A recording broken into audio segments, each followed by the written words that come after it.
हमला किया गया है। खार्किव में रूस ने क्रूज मिसाइल से हमला किया। रूस के हमले से खार्किव में भारी तबाही भी देखने को मिल रही है। लगातार रिटेलिएशन यहाँ पर किया जा रहा है। कभी रूस हमलावर है, कभी यूक्रेन हमलावर है। ये जंग एस्केलेट हो रही है और हमने देखा हमेशा शांति वार्ता से ठीक पहले या उसके जस्ट बाद जैसे ही शांति वार्ता में सहमति बनती है युद्ध विराम को लेकर, उसके बाद एक बेहद बड़ा हमला दागा जाता है। मेहंदी, ये पैटर्न हमेशा से ऑब्जर्व किया गया है कि शांति वार्ता से या तो ठीक पहले या तो बिल्कुल ठीक बाद एक बेहद बड़ा हमला किसी ना किसी ओर से दागा जाता है। क्या ये अब पावर या ईगो की लड़ाई में तब्दील हो गई है?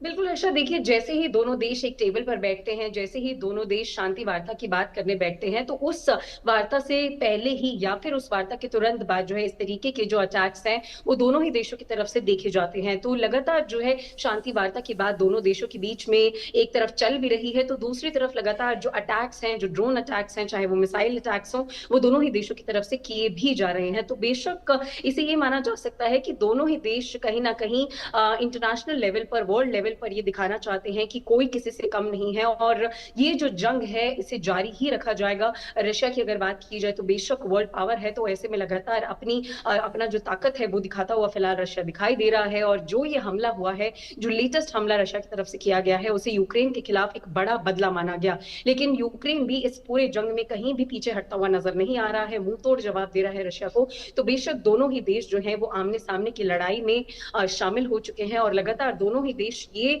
कहीं ना कहीं बताना चाहते हैं कि कोई किसी से कम नहीं है। तो ऐसे में ये भी कहा जा सकता है हर्षा, जैसे आपने भी कहा, कि हो सकता है कि ये जो लड़ाई है, ये जो जंग है, वो ईगो की जंग बन गई हो, क्योंकि लगातार शांति वार्ता का कोई भी सोल्यूशन जो है दोनों ही देशों के बीच में निकलकर फिलहाल तो सामने आता हुआ नहीं नजर आ रहा है। जी बिल्कुल, लगातार ये जंग एस्केलेट हो रही है। लगातार हमले बोले जा रहे हैं दोनों ही ओर से।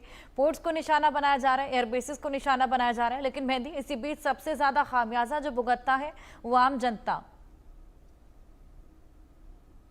बिल्कुल हर्षा, देखिए दोनों ही देश जंग में फिलहाल तब्दील हो चुके हैं। बहुत समय से दोनों ही देशों में जंग चल रही है और जिस तरीके से ये जो अटैक्स किए जा रहे हैं, चाहे वो मिसाइल अटैक्स हो, ड्रोन अटैक्स हो, तो उससे जो वहां के रहने वाले स्थानीय नागरिक हैं, लोग हैं, उनके लिए बेशक बहुत ज्यादा मुश्किल ये समय बनता चला जा रहा है, क्योंकि इन अटैक से लगातार जो है वो जान माल का नुकसान भी हो रहा है। जो ये अटैक रशिया ने यूक्रेन पर किया, इसमें 3 लोगों ने अपनी जान गंवा दी, 21 से 25 लोग घायल भी हो गए। तो जो डर का मंजर है वो आम नागरिकों में बहुत ज्यादा है, क्योंकि जिस तरीके से जब ये अटैक शुरू होते हैं तो उन लोगों को अपने घरों को छोड़कर बंकर्स में रहना पड़ता है। अपनी सेफ्टी के लिए उन्हें बहुत ज्यादा ख्याल रखना पड़ता है, जहां एक तरफ दोनों ही देश